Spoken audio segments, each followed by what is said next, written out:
Hello दोस्तों, dictation start होगी 3 second बाद। स्टार्ट। हाथों में उसके कलम का आना अच्छा लगता है, उसको भी स्कूल जाना अच्छा लगता है। बाल मजदूरी से उबरने वालों बच्चों का नया जीवन अब इस मंत्र को साकार कर रहा है। कहते हैं कि बचपन जिंदगी का बहुत खूबसूरत सफ़र होता है। बचपन में कोई चिंता नहीं होती है, एक निश्चिंत जीवन का भरपूर आनंद लेना ही बचपन होता है।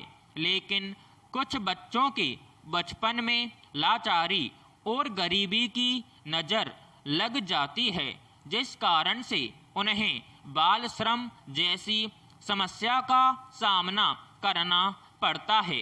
राष्ट्रीय बाल श्रम परियोजना, पेंसिल पोर्टल और ऑपरेशन मुस्कान जैसी कई बड़ी पहल से बच्चों को श्रम की दुनिया से बाहर निकालने में सफलता मिली है। पैराग्राफ।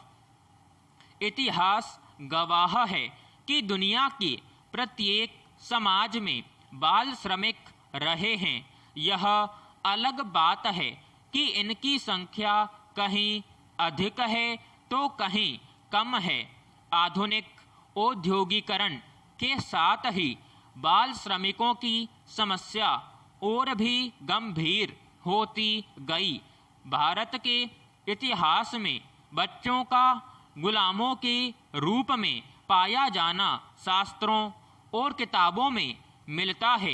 पुरातन काल में तो 8 वर्ष से कम आयु के बच्चों की खरीद फरोख्त एवं उनके मालिकों द्वारा उन पर किए गए अत्याचारों के किस्से आम थे।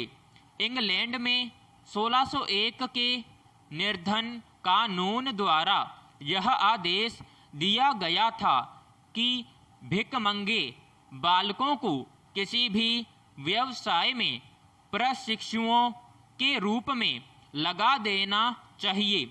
इसलिए मालिकों के लिए यह साधारण बात हो गई थी कि वे बच्चों की टोलियों को ले जाकर प्रशिक्षुओं के रूप में भर्ती कर लेते थे। इन बच्चों को कारखानों में ले जाया जाता और इनसे दिन में 12 से 16 घंटों तक काम करवाया जाता। बच्चों के कार्य के लिए उन्हें सख्त हिदायतों और अफसरों के मातहत रखा जाता था।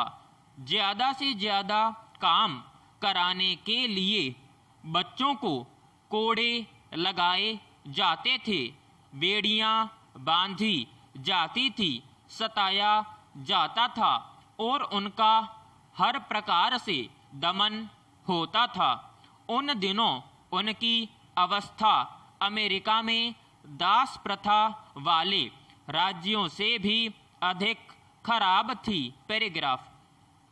इस प्रकार बाल श्रम की समस्या विकसित और विकासशील दोनों ही देशों के इतिहास के पन्नों पर दर्ज है। हाल ही में प्रकाशित हुई अंतर्राष्ट्रीय श्रम संगठन और यूनिसेफ की एक रिपोर्ट के अनुसार दुनिया भर में बाल मजदूरी में बच्चों की संख्या बढ़कर 16 करोड़ हो गई है, जो 2 दशक में पहली बार बढ़ी है और कोरोना की वजह से अभी लाखों और बच्चे बाल मजदूरी के जोखिम में हैं।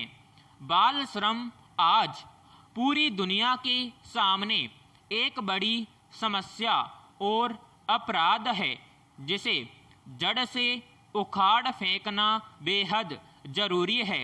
यह बच्चों के जीवन के साथ खिलवाड़ है, जिसे रोकना हम सबकी जिम्मेदारी है। पैराग्राफ।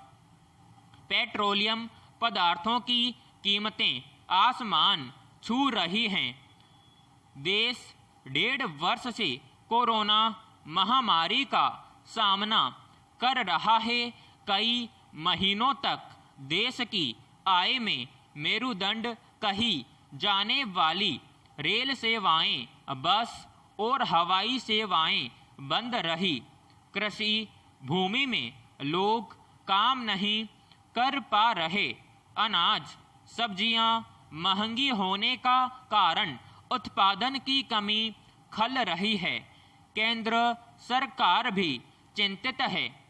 सब्जियों की परिवहन लागत बढ़ने से सब्जियां महंगी हुई हैं। रोजमर्रा की ज़रूरतें महंगी हुई है। फिलहाल रसोई बजट भी बिगड़ चुका है। लाखों लोगों के पास व्यापार या नौकरियां नहीं हैं। उसके बाद भी केंद्र सरकार ने जमाखोरी और कालाबाजारी करने वालों पर नकेल कसना जरूरी नहीं समझा है। पैराग्राफ। हर व्यक्ति महंगाई के बोझ तले दबा हुआ है। सरकार को राजस्व की आय में भारी गिरावट आई है। कांग्रेस शासित राज्यों ने महंगाई और पेट्रोलियम पदार्थों के बढ़ते दाम पर सत्तारूढ़ भाजपा को आड़े हाथ लेते हुए धरना प्रदर्शन और महंगाई को कम करने के लिए नारे लगाए, लेकिन राज्य स्तर पर जनता को अपनी ओर से कोई राहत नहीं दी।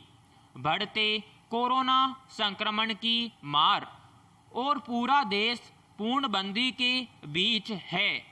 इसका परिणाम यह निकला कि मुद्रास्फीति की गिरावट से केंद्र का बजट भी डगमगा गया है। पेट्रोलियम के सिवा सरकार के पास आय का कोई साधन नहीं है।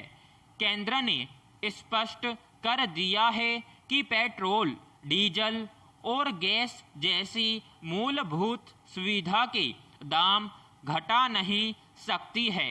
16 महीने से देश में कोरोना महामारी से देश में सरकार की आय प्रभावित हुई है, लेकिन जरूरी वस्तुओं तक जनता की पहुंच सुनिश्चित कराना सरकार की जिम्मेदारी है। विराम समाप्त।